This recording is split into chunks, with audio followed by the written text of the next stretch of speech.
Welcome to JGTCR. I'm Cope and today we are tuning the Ford Roadster. Let's get into it. In factory trim, this Ford feels like driving a jacked up go-kart, which is good when it's good, but it's bad when it's bad. It's a fine line to push this old girl to its limits without ploughing off the road or whipping the tail around. The handling is reasonable if we are cautious with our inputs. If we get too excited on the gas, the tail will come around on us, and braking more than 80% tends to lock up the front wheels. The steering is okay, but it defaults to understeer if we turn too abruptly. The power ain't much, but it gets us scooting along just fine. There are only 3 gears, so shift into second at just over 60 km per hour and third at just over 110 km per hour. The power delivery is fine until we try to turn. The tail can hold up well, but when it lets go, it does so in a big way. As such, we must ensure to get on top of wheel spin as soon as possible. As previously mentioned, the brakes are moody, so try to use straight line braking only. And when we do get on the brakes, make sure it's smoothly and only up to 80%. Any more than that, and we're asking for trouble. Let's collect our time.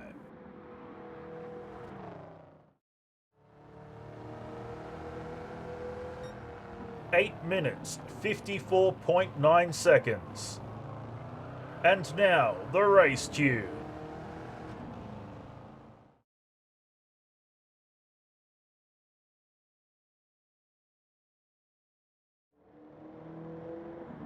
While the power has been cranked up, it does not feel too much different from factory. Yes, it's faster and can be driven harder, but it retains the raw drive experience.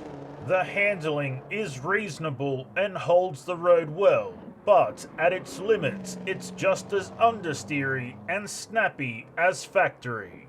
The steering has improved and feels much tighter. This Ford moves well on track and is easy to place.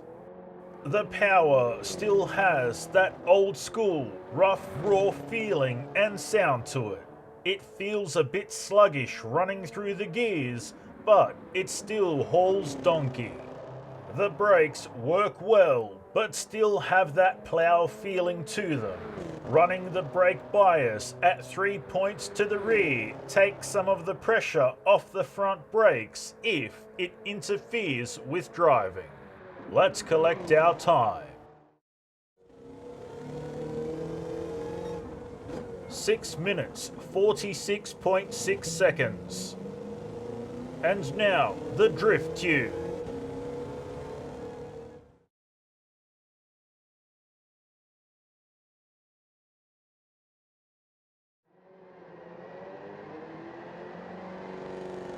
Sliding this Ford Roadster kinda feels like drifting a ride-on lawnmower. It's the chug of the engine paired with the on-top feeling while driving and steering that completes the essence of grass cutting. The handling is decent, but can still throw some serious tail if we are not paying attention. The steering is solid and firm, but quite reasonable and guides us well around the track. The power itself isn't massive, but it provides enough oomph to maintain drift if we choose our lines well. The power delivery is raw and rough, but weak. We will need to be ready to kick it in the guts if we start to slide offline. The Ford Roadster is a low-tier drift car.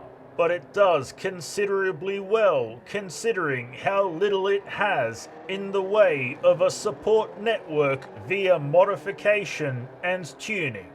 And now it's time for an engine swap.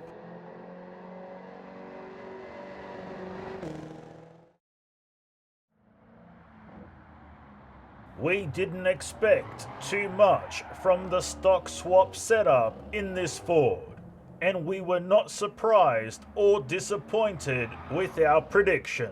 The handling is fine as long as we have traction, but traction only partially exists in third gear. When wheel spinning, it's Snappy Tom and Mr. Whippy tail end time. So it's best to put an end to traction loss as soon as possible for the sake of control. The steering does well for the situation it finds itself in, but it is low performance overall. The power is aggressive in the first two gears, but bogs down in third most of the time. The power delivery does its best, but it just can't keep up with the engine swap.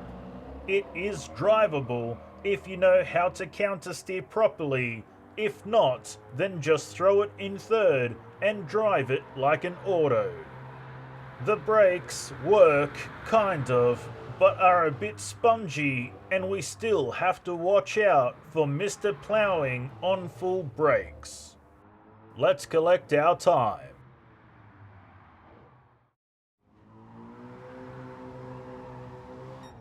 Eight minutes, 8.4 seconds. On to the race tune.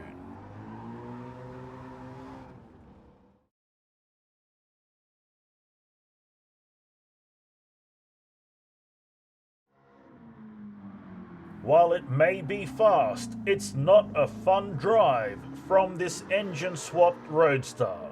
It is a sketchy and squirrely experience that has us on edge all the way.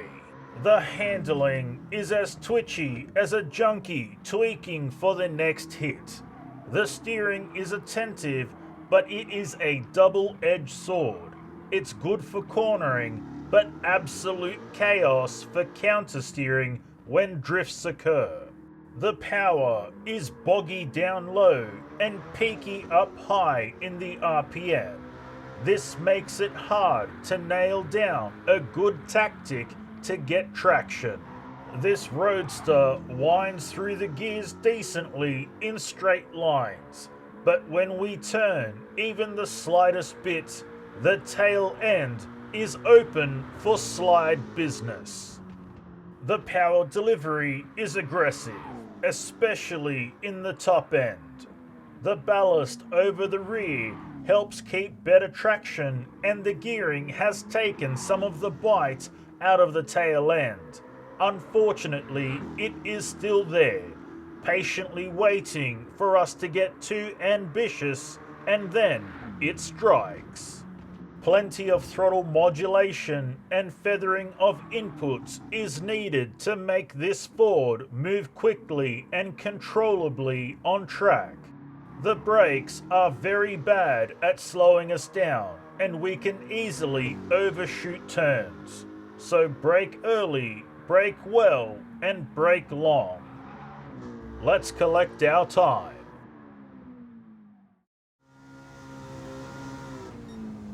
6 minutes, 32.9 seconds. And now, the drift tune.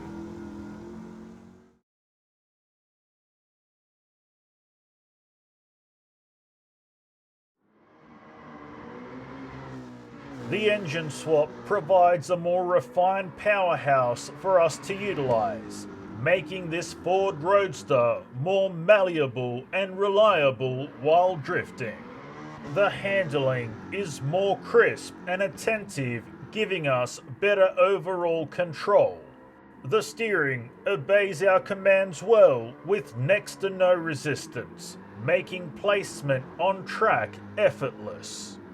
The power is brilliant. There is plenty of grunt, but it's not overwhelming. the engine revs extremely well with no spikes or irregularities to report. The power delivery is quite good and does not surprise us often.